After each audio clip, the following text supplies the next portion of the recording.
outcomes. Unlike financial fraud, where losses can sometimes be recovered, medical harm is permanent. Theranos crossed a line from deception into direct public danger, the culture of fear inside Theranos. Internally, Theranos operated under extreme secrecy and control. Employees were divided into isolated teams that could not share data, could not question leadership, did not fully understand the full system. Those who raised concerns were marginalized, threatened with lawsuits, forced out. Legal intimidation was routine. Security monitored staff communications. NDAs were aggressively enforced. Scientific debate, essential in healthcare, was treated as disloyalty. This environment didn't just hide failure, it guaranteed it. Media manipulation and Silicon Valley myth-making expanded. For years, Theranos thrived on narrative rather than evidence. Elizabeth Holmes was portrayed as a visionary disruptor, a rare female tech founder and a symbol of innovation challenging the healthcare establishment. Major media outlets repeated company claims without independent verification. Skepticism was framed as resistance to progress. Critics were dismissed as traditionalists afraid of change. The story was too compelling to challenge. This wasn't investigative journalism, it was myth amplification. Whistleblowers, journalists, and the collapse of the illusion expanded. The turning point came when insiders decided the risks were too high to ignore. Former employees leaked documents. Medical professionals questioned test accuracy. Investigative journalists began verifying claims instead of repeating them. Once regulators examined the data, the truth was unavoidable. Theranos' core technology failed basic validation. Results were unreliable. Patients had been misled.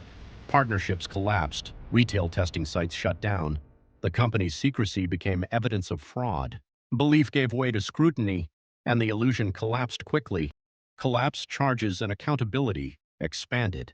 By 2018, Theranos was finished. The company shut down completely. Its valuation dropped from $9 billion to zero. Investors lost over $700 million. Federal prosecutors charged Elizabeth Holmes and senior executives with wire fraud and conspiracy. The case became a defining moment for Silicon Valley. For the first time in years, the myth of disruption was placed on trial.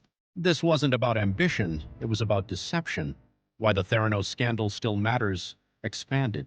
Theranos exposed a dangerous flaw in modern innovation culture. The belief that vision replaces validation, confidence replaces competence, storytelling replaces science. In tech, failure is acceptable. In healthcare, failure is deadly. Theranos showed how easily power, prestige, and charisma can override evidence, especially when no one wants to be the skeptic in the room. Closing reflection. Theranos promised to change medicine forever. Instead, it became a warning about what happens when belief outruns proof.